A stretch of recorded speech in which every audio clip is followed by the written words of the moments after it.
everyone, I'm Sam Clark with Crimson Education. I'm one of Crimson's video producers. I graduated from Harvard University, and every week with Crimson, I'm interviewing and working with videos of students at some of the world's best universities, as well as interacting with some of the world-leading experts at Crimson Education who help some of those students get into their dream universities. So from all of that experience, I've gathered some of the best tips and tricks for your college applications and your Common App. And today, we're going to be talking about 5 tips for getting the best letters of recommendation.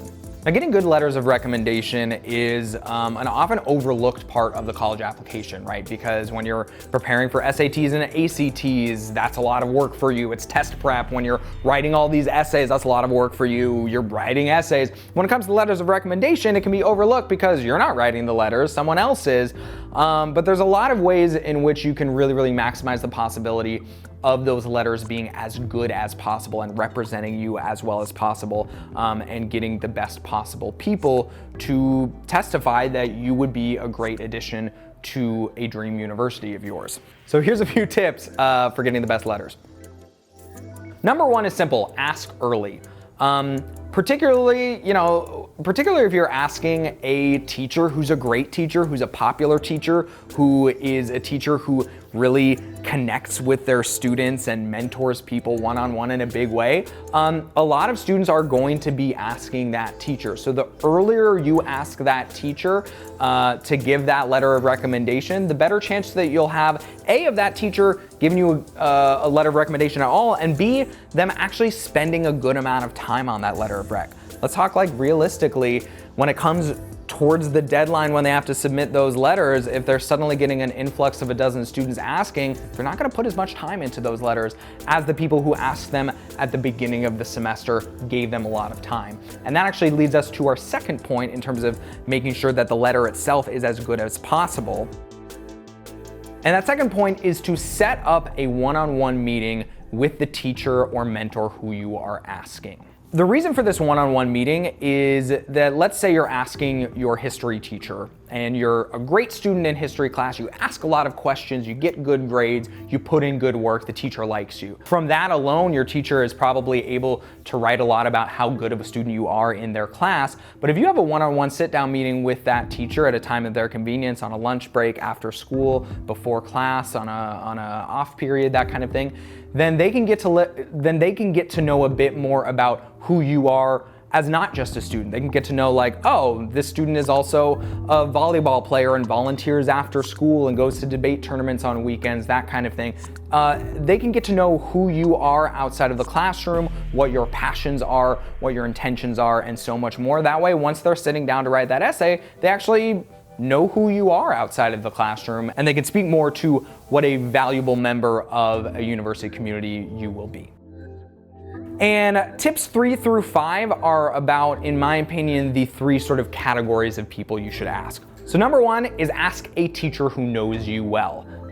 For me, that was my debate coach. I was lucky enough to go to a school where we had a curricular debate class, and then we also had an extracurricular debate activity, I suppose, a club. And Miss Cohen, my debate coach, knew me really well because she went to tournaments with me. She knew what it was like when I was preparing cases, researching, mentoring younger students, going to tournaments on the weekends, all that kind of thing. She knew me really well.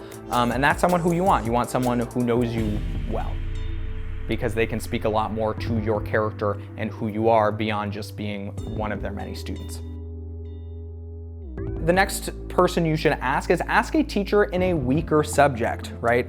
The admissions officers know what your strong subjects are. They know where you get the best scores, where your GPA is the highest, where you have the best letter grades. But a teacher who can speak much more to your character and who you are is someone who speaks to an area in which you've struggled. So for me, I asked a biology teacher because I wasn't that good at biology, but that teacher could speak to how I still tried really hard, how I still pushed myself, how I still asked the questions I needed to in class, and was a curious member of the classroom, even in an area that wasn't necessarily my strength.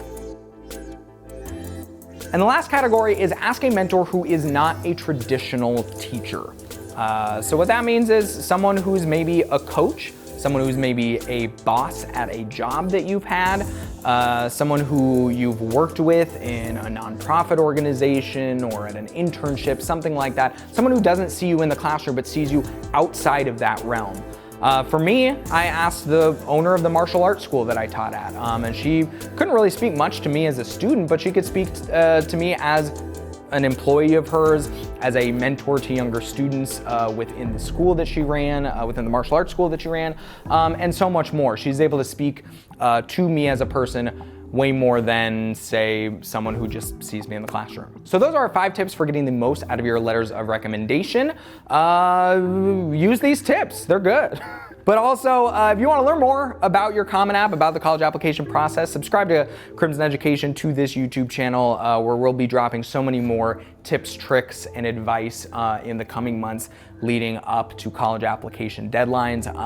But then also, if you want to work with Crimson's academic experts, with our strategists on your own application strategy, click the link below and you can have a conversation with one of them completely for free, and they can tell you what next steps need to happen. So click that link below, subscribe, and we'll see you next time.